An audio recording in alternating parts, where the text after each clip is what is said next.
Hello everybody, and thank you for joining me. This is Ciara from Ciara Taylor Designs, and welcome to week 2 of my 12 weeks of Christmas series. So let's jump right in. As usual, I am going to cut down my cardstock to start, and I'm cutting this down to be like a half an inch smaller than my A2 base. I was going to say 2/4. It's a half an inch. My A2 base is 4 1/4 by 5 1/2, and this is a half an inch smaller on both sides. This just gives you a larger white border around the edge. You can add anything you want to it. You can make the layer smaller or bigger, totally up to you. I just kind of thought it would be fun to frame some of my Christmas cards in with white borders instead of black ones, just giving them a little bit of a softer look. No right or wrong, do whatever your preference is. Now I'm going to bust out my Distress ink minis. I don't use these a lot, so you can see that this one actually badly needs a re-ink, but I don't own a lot of the reinkers for those, so that's something I'm going to have to work on. But for the 4 colors that I'm using, I have Spun Sugar, Salvaged Patina, Tumbled Glass, and Shaded Lilac. And I'm going to do that across the 4 panels that I've created here. And you can see that my Salvaged Patina is a little bit dry, not a big deal. It still works. It kind of gives you a fun skippy look, and I like the texture, so that works really well. But this is watercolor cardstock as well, so I'm going to splatter it. I'm going to add some stuff, give it a little more texture, a little more interest. And I am changing the color that I start with for every row. So you see that I kind of started with Spun Sugar, then Salvaged Patina, Tumbled Glass, and then Shaded Lilac. And every time I do a front, I'm going to kind of shift my colors so that just adds a little bit of interest to the panels as well. You don't need to do that. You could do them all the exact same row or order. This is just kind of a fun way to add a little bit of variation, even though it still makes them look like a cohesive set. And you can see I really need to re-ink that Salvaged Patina, but it's okay. It works out well, and it still adds a really beautiful color. And of course, if you didn't need Christmas cards here, you could absolutely do this in any color. You could do monochromatic, do shades of one color. You could do so many things here. I know not everybody celebrates Christmas, so if you don't need Christmas cards, though that is what I'm currently making, you could easily change out the snowflake I'm going to bring in here in a minute and do, a leaf or a flower or a star or any shape ultimately, because it's just meant to be a little bit eye-catching. So you saw me spray on some water, just some clean, clear water I keep in my Distress sprayer. And then I also splattered on some Perfect Pearls I keep mixed up in a little mini mister bottle on my desk. I do get a lot of questions about it. It is just a mini mister bottle full of water. And then I like to add 1 scoop of my Perfect Pearls mixture, shake it up, and then I splatter it on something, see if I like how shiny it is, and then add a little more if I need to.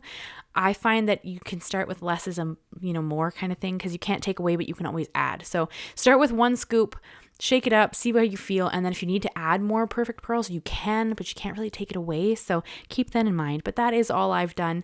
I do get a lot of questions about how I've made my mixture. Then I'm going to bring in my favorite snowflake die. If you guys have been with my channel for any length of time, you will have seen this snowflake show up very, very often throughout my Christmas videos. I love snowflakes. They're one of my favorite shapes, so I do have a tendency towards using them consistently. And I've cut it out of a white glitter cardstock here. This just, again, because I'm trying to keep these a little bit lighter. Don't get excited. I will have darker Christmas cards come up, but I do kind of start out a little bit light, and that's kind of where I've gone here. So I'm going to cut it out of the white glitter. I did run that through my Switch die cutting machine.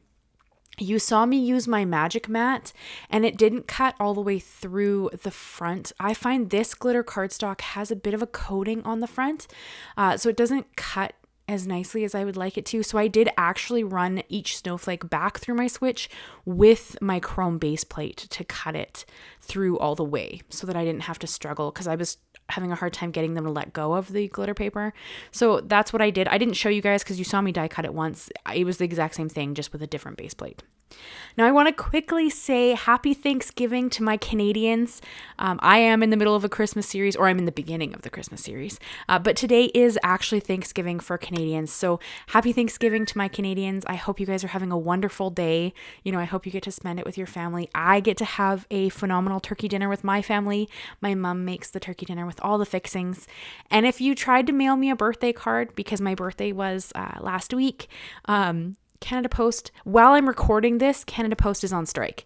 I am pre-recording my videos because we are doing a little traveling around my birthday. So hopefully Canada Post doesn't stay on strike for long, but they are on strike. So if you did send me a birthday card, it probably will be delayed. If it gets sent back to you, I'm really sorry. I have no control over any of that, or I would, solve a bunch of problems. But yeah, so if you sent me a card for my birthday, that was last week, thank you. I will get it eventually, hopefully.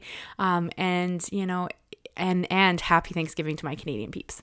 So we're going to jump right into white heat embossing. Now, I am going to struggle a little bit with my white embossing powder because I splattered this with a bunch of moisture, and because it is a textured paper, I do have to bring in a paintbrush and just clean up areas a little bit. I didn't record that because my head gets in the way when I do it, because I really don't want to brush across the sentiment. I just want to brush across the extra that's kind of there. But I do, just be aware, I did have to bring in it was just one of my flat paint brushes, and I just kind of swept away any extra white embossing powder that got in places it shouldn't have. So that's kind of what I do. I just find that the easiest thing to do when it is like this, because it is a textured and wet background. I do use my anti-static tool. That's what you see me using right here. That does help tremendously. And you saw me dry it with my heat tool as well. So that does help as well. But it's one of those things where I live in a higher static area. So it's just something I struggle with. Maybe you don't, so you won't have that problem, but that is an issue I have. So I did actually also bring in my white gel pen and just fix up any areas where the embossing powder kind of got swept away a little bit. You can't even tell. I didn't show you guys that either because I forgot, and it was pretty much at the end of the cards when I was like, oh, something's like, there's a little bit white missing here. So I just brought in my white gel pen that I use. You guys see me use it phenomenal, like tons of times on so many cards. And I just kind of went over the greeting anywhere that it kind of got swept off when I was cleaning up the embossing powder. Now I'm going to show you a trick here in a minute on how to get the sentiment to stand out a little bit more on the colors that are a little lighter. So these two I've just done here with the darker colors at the bottom. You can see the sentiment no problem with the white embossing. But with the Salvaged Patina and the Spun Sugar, it's a little bit more difficult to see just because it's so light, especially on the Salvaged Patina. So you can see here on the pink, I've added that kind of gray drop shadow, and it just makes it a little bit easier to see. So I'm going to bring in my C3 Copic marker. Yes, it is Cool Gray number 3, and that's what I'm going to use. And I kind of create a drop shadow. Now, it isn't exact. I'm just, outlining the left side of my letters, trying to create that shadow where it would be theoretically if you had a light source. This just gives it a little bit of pop, makes it a little easier to read the sentiment, and it's not terribly difficult to do. I'm going to be honest with you though, be careful. It's not suggested you use your Copic markers over, embossing powder. It can damage the nib. At least that's what I've been told. I like to use my stuff. You can replace Copic marker nibs. I have a pack of nibs on hand in case I do something crazy and I break something or ruin something, because I like to use my stuff. So, but be aware that I have read that you can damage your markers by doing that. So just keep that in mind if you're going to recreate this. Maybe don't use a Copic, although the alcohol ink is one of the easiest ones I can think of to use over watercolor-based, like water-based products. So I don't know. You do you. Whatever works for you. That's just what I have on hand, and it worked the best for me. So that is what I went with. Now, to add a little more dimension to a fairly simple and straightforward card design, I brought in my Big Mama foam tape. I am finally on the brand new roll. These rolls take me forever to use. Mind you, I don't use a ton of foam tape as a general rule. I'm pretty, I don't know. I don't pop my card fronts up tons because usually I add a whole bunch of other stuff and I don't feel like it needs the added dimension. But these ones honestly are fairly straightforward cards. I think they're pretty simple. It's just a little bit of color on the back, a white embossed sentiment, and then a snowflake. Like it's not everything in the kitchen sink like a lot of my cards become. So I kind of did just pop them up to add a little extra dimension. You could pop up the snowflake instead if you wanted to. I just glued the inside, I glued the very center of the snowflake to my card design, giving me the chance to kind of pop up the dendrils, I believe the arms of the snowflake are called. And that gives me that more movement, more. And if you want your snowflake to be fluffier, just die cut 2 and glue them on top of each other.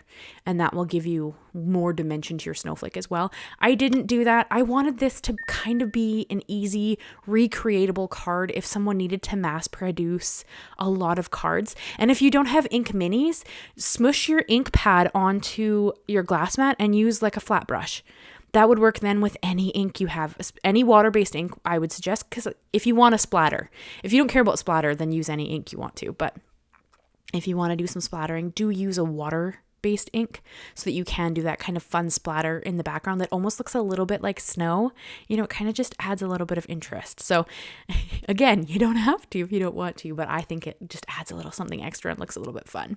So like I said, I'm only going to adhere the very center of my snowflake, so that leaves the dendrils to stand up around. I'm pretty sure that's what they're called. Someone corrected me in a video a while back, and I think that's what they told me. I could be wrong though. So I'm just going to have that so that the arms or legs or whatever of the snowflake can stand up and add that extra dimension. And then I am going to add a gem to the center because it's me and I like shiny embellishments. You don't have to. It's unnecessary. But it adds a little bit of extra bling, and I'm like a magpie. I love shiny embellishments. They're one of my favorite things ever. So I have quite a bit of them, and I love to add them to everything. But these are beautiful without. So if you don't have embellishments, leave it off. Perfectly okay. This just adds a little bit of extra shimmer and shine. And then that's pretty much the card. I am going to take a stamp out of the Stamp Timber 2023 set, I want to say, by Tim Holtz. And I'm going to use that with the inks on the inside. So whatever the top color of the card front is, so in this case it's shaded lilac, I'm just going to stamp this on the inside. So you could do this again if you were doing something else, like if you did a leaf on the front, use a cool little leaf stamp, or you know, a star stamp, or a snowflake stamp, or a flower stamp, like whatever you've put on the front, kind of match that on the inside, and that gives you just a little bit of something extra to show off. Again, you don't have to do that if that's not your jam, but I've been trying to add just like a little bit of something that's kind of like a fun surprise on the inside of the card. I don't know, it's like you get to see the front. When you purchase one of my cards, you can see the front, obviously. And so when you open it, it's just like a little fun surprise that I hope people enjoy. I don't know. We'll see. We'll see at this market how it goes. The market's only in a couple of weeks. So hopefully I can get my ducks in a row and, you know, do well at this market. We shall see. So wish me luck. It's the first very large Christmas market I've ever done. And apparently it's pretty overwhelming. My mom is going to come help me, thankfully, because it's really difficult to do by yourself. So my mom is going to come help me, and yeah, it's going to be pretty interesting. But that is the card I have for you guys today. I hope you've enjoyed it. I hope you leave me a like, leave me a comment, and consider subscribing if you haven't already. I do new videos every Monday and Thursday. Thank you so much, guys, and I will see you again very soon. Bye-bye for now.